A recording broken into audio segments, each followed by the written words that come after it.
இன்னைக்கு மத்தியானம் பயங்கரமான மழை கூடவே ரொம்ப வேகமாக காற்று அடிச்சுக்கிட்டே இருந்துச்சுங்க. மத்தியானம் 3 மணிக்கு திடீர்னு ஒரு பெரிய சப்தம். என்னவோ ஏதோன்னு பயந்து நான் வெளியே வந்து பார்த்தா, நாவல் மரத்தில் இருந்து ஒரு பெரிய கிளை அப்படியே உடஞ்சி கீழே விழுந்துடுச்சுங்க. அந்த கிளைகள் முழுவதுமே காய்களும் பழங்களுமா கொத்து கொத்தா இருந்துச்சு. ஒரு பெரிய கிளையே வெயிட் தாங்க முடியாம காத்துக்கு அப்படியே உடஞ்சி கீழே விழுந்துடுச்சுங்க. இதை பார்த்து மனசு எனக்கு ரொம்ப கஷ்டமா போச்சு. ஆனா ஒண்ணுமே பண்ண முடியாது.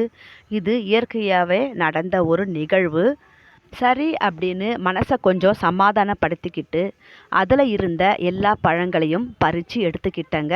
பழங்களை பறித்து எடுத்துக்கிட்டு மீதி இருந்த கிளையை நாங்கள் அப்புறப்படுத்திட்டோம். பாருங்க, ஒவ்வொரு பழமும் எவ்வளவு பெருசாக இருக்குது.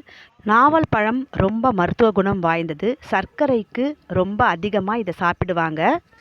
இதனுடைய இலைகள், பட்டை எல்லாமே மருத்துவ குணம் வாய்ந்ததுங்க.